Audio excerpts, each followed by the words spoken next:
Вести на Канал 8. Добар ден. Во Виница одржан главниот настан од проектот за управување со сливот на Брегалница.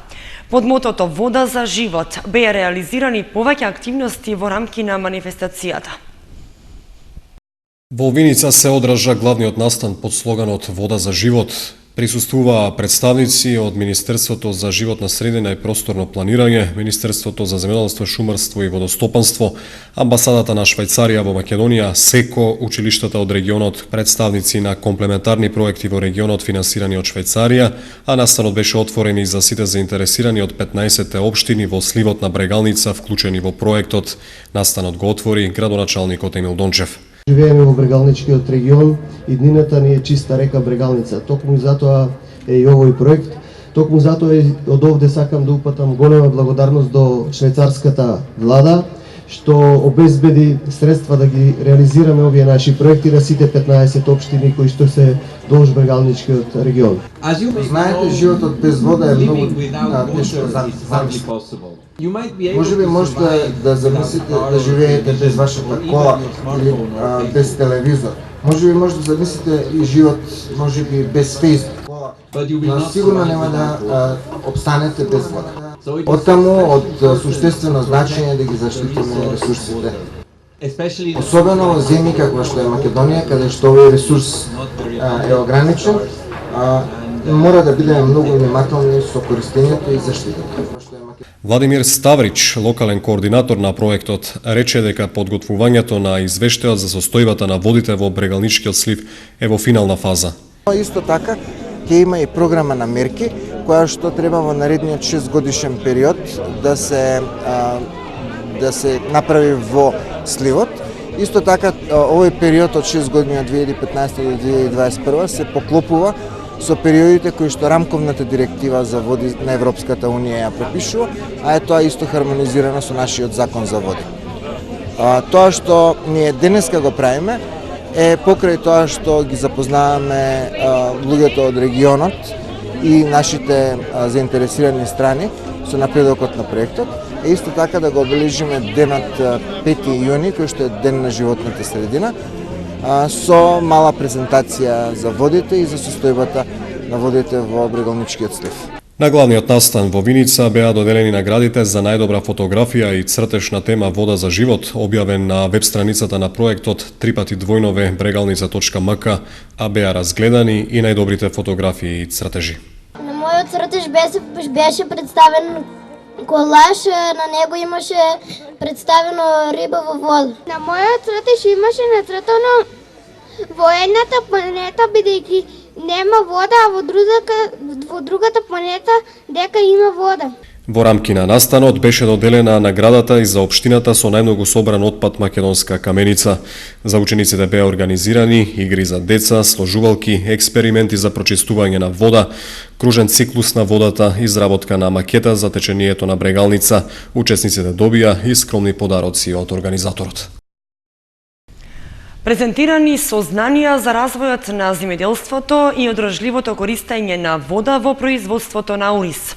Одржани 2 стручни предавања за конкретни проблеми и предизвици на овие теми. 2 стручни предавања во салата на музеот Теракота. Правото од нив ја третираше темата за притисоците и влијанието на земјоделството врз водните ресурси во Брегалничкиот регион, со предложени мерки и практики за намалување на влијанието. Презентер беше професор доктор Душко Мукаетов од Земјоделскиот институт во Скопје. Денешна презентација беше посветена на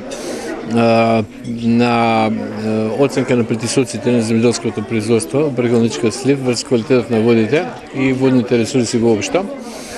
Каква е моменталната ситуација, значи анализа на сегашната состојба и кои се можности за подобрување, за да ситуацијата се подобри во однос на притисоците кои што ги врши земјоделското производство. Беше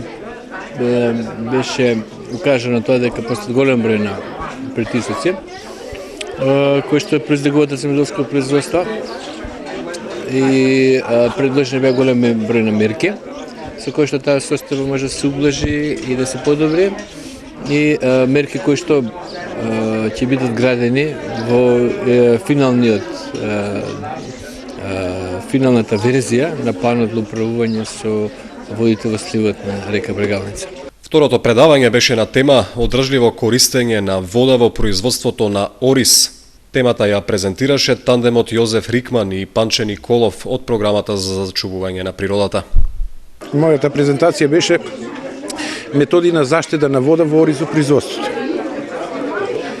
Оно што викаме заштита на вода, го користиме меѓународното искуство од истражувачкиот меѓународен институт ИРИ со седиште во Манила, подпомогнат од проектот за заштита на природата.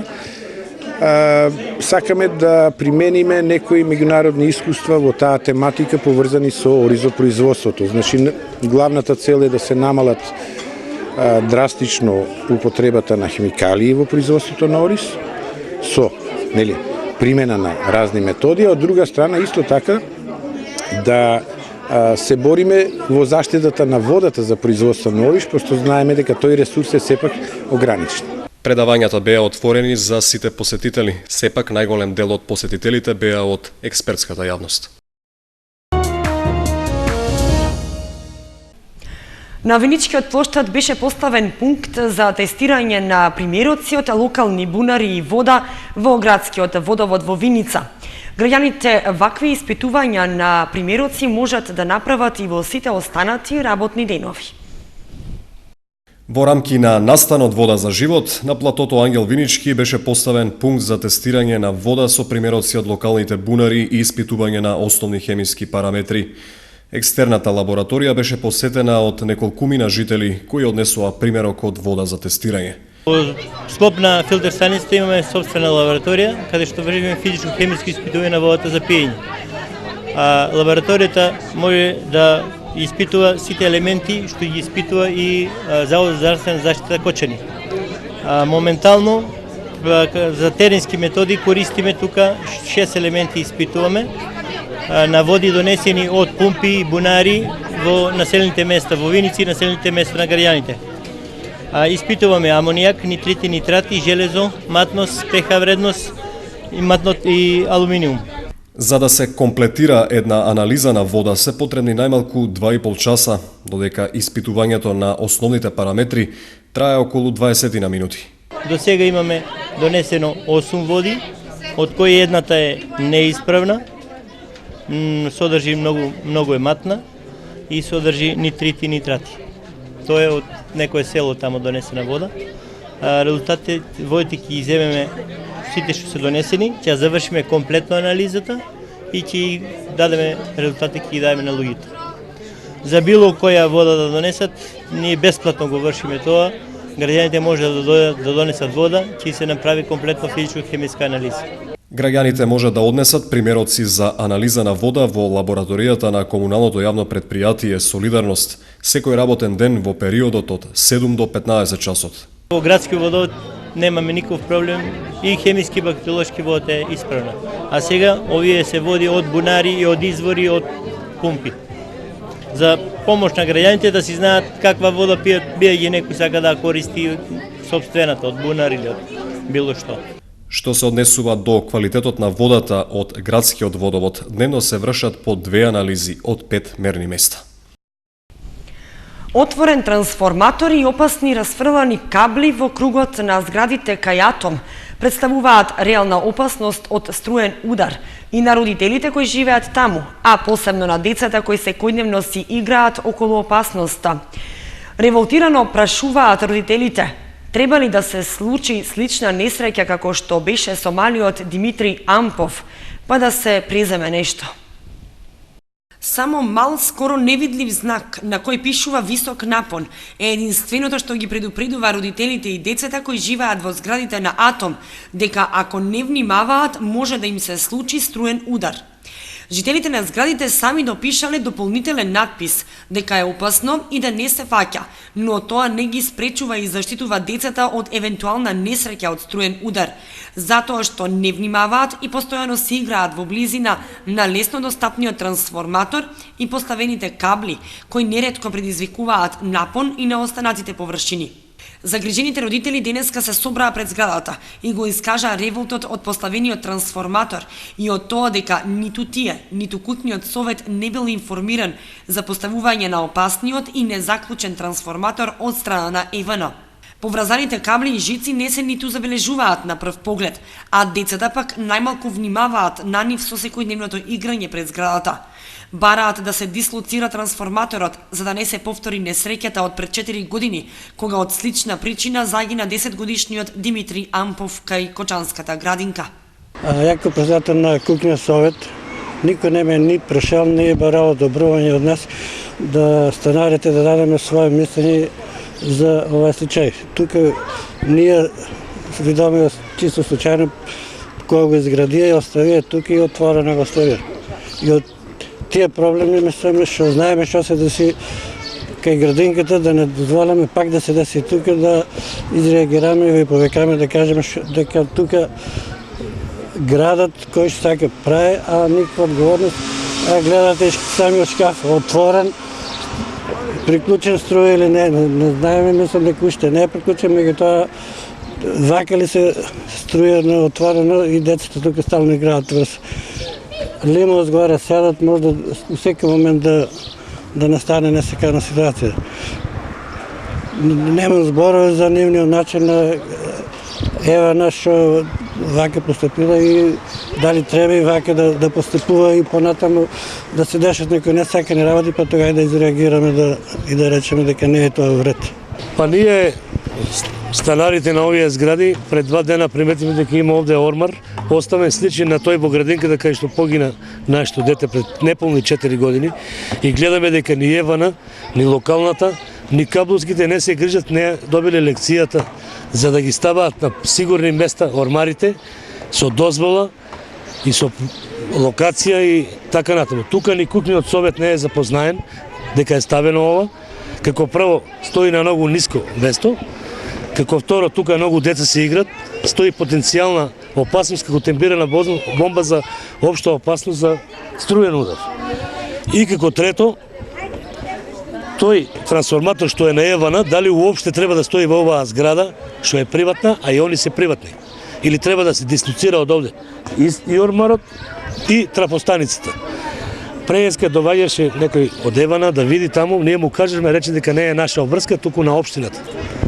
Разговара се и сите сме револтирани, загрижени за животите на нашите деца и нашите животи.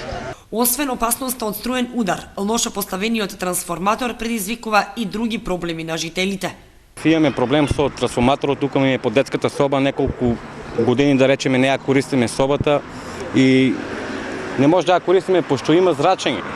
И за здравието е опасно, има радиација што зрачи, да речеме може некои болести од дека да знам. Па имаме се жалено, ама секоја префрла вината дека демек не било под нина надлежност, требало да се жалеме, не знам дека. Уште поопасно е и за децата кои не знаат да читаат дека постои реална опасност од струен удар. Револтирани, граѓаните неколку пати реагирале до надлежните и во општината и во ЕВН, од каде сите вината ја префрлаат на други служби. Жителите прашуваат треба ли да се повтори случајот со 10-годишното дете Димитри, па тогаш да се преземе нешто.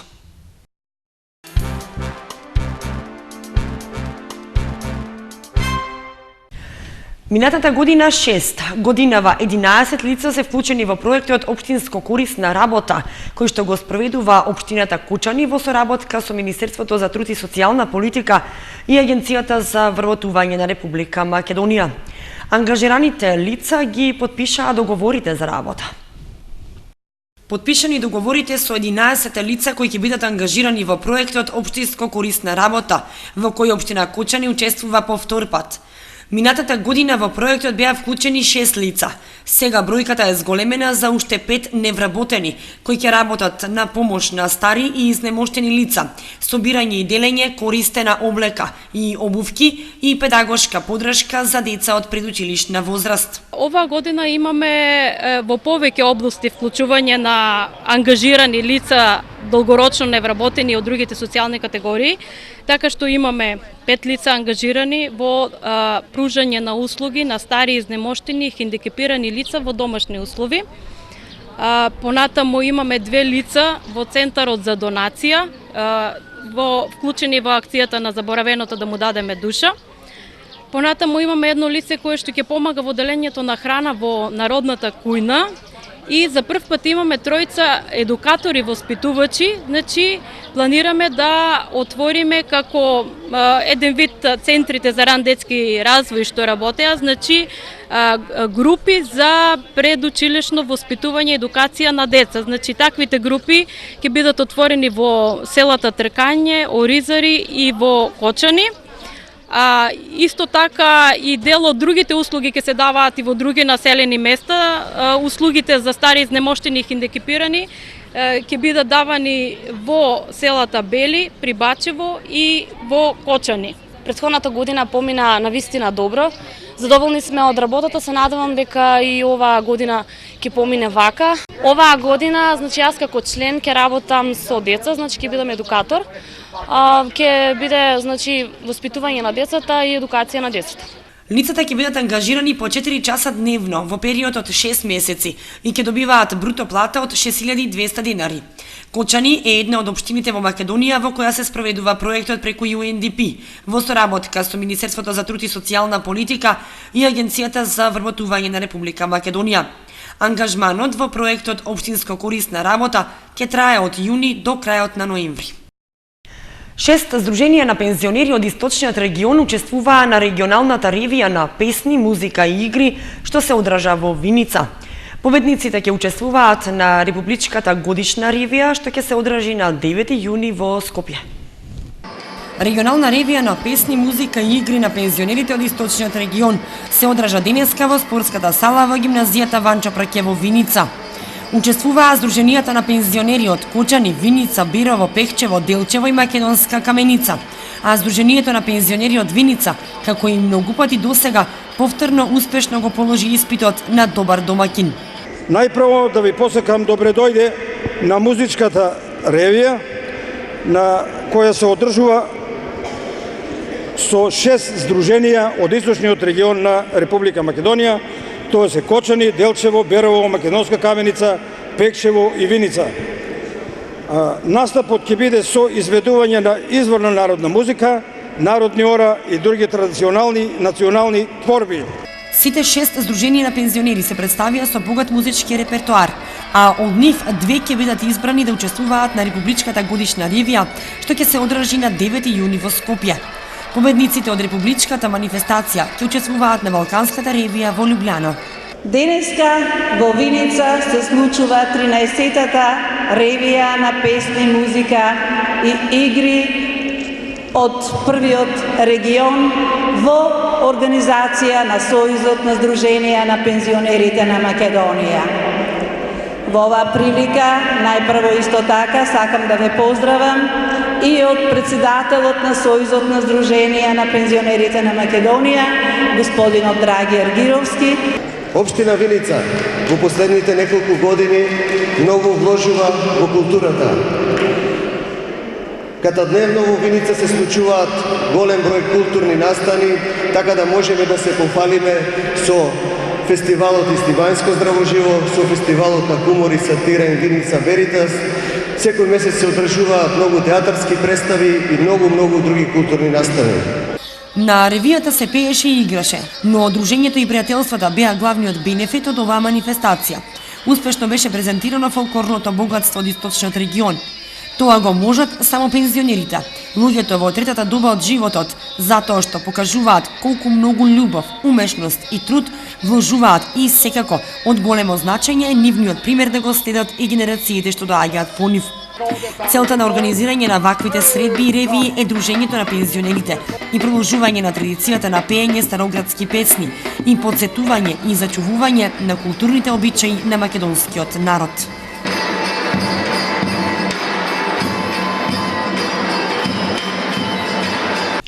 Мини матурантите од детската градинка Павлина Велјанова на заедничка завршна приредба во Центарот за култура Бели Мугри.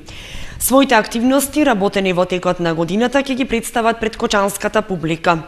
Мини матурантите од градинката секоја година најмногу ја полнат салата на Центарот за култура и секогаш се најинтересни, затоа што освен што се најмали, тие се чувствуваат како матуранти и со полн сјај настапуваат на сцената. Спротивно на нив пак, генерацијско дружење и јубилеј 50 години од матура одбележува генерацијата матуранти од 1965-2015 година од гимназијата Љупчо Сантов. Заедничката средба е закажана за сабота 6 јуни, кога најпрво ќе имаат средба во паркот на Револуцијата во Кочани, а потоа и заеднички ручек и дружење во ресторанот Аледар, кога ќе се потсетат на годинати поминати заедно во училишните клуби.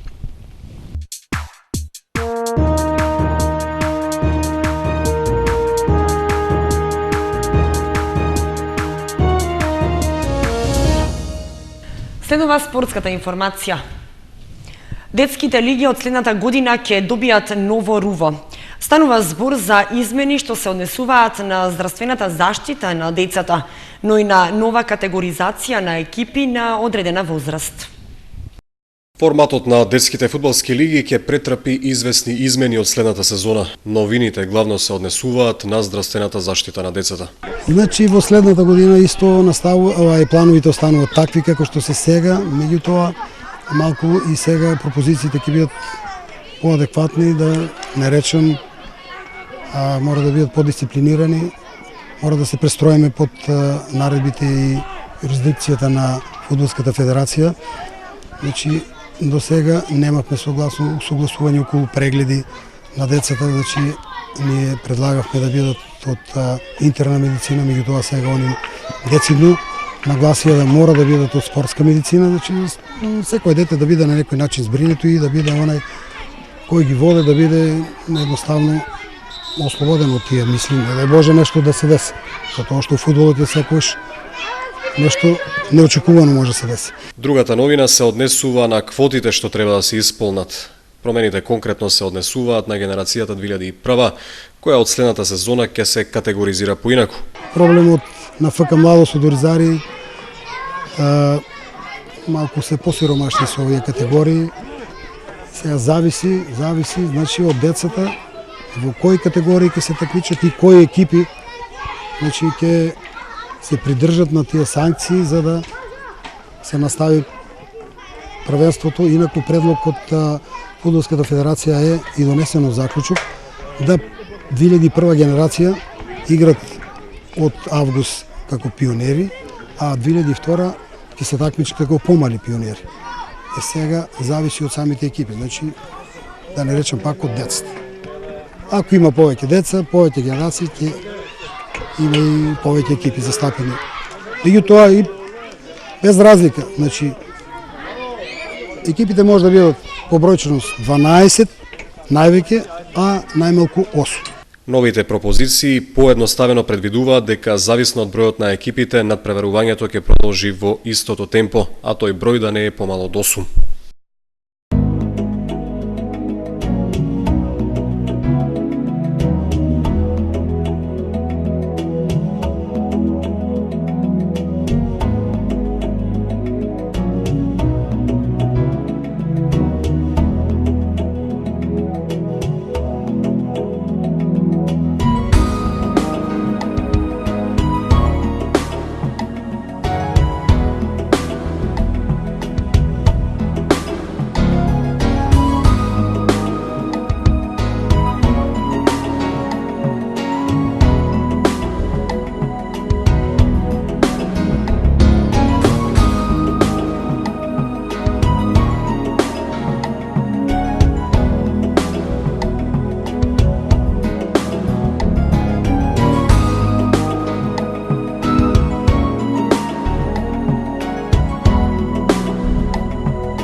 Вестите на Канал 8 завршија, ви благодариме што бевте со нас. Следете не и на kanal8.mk.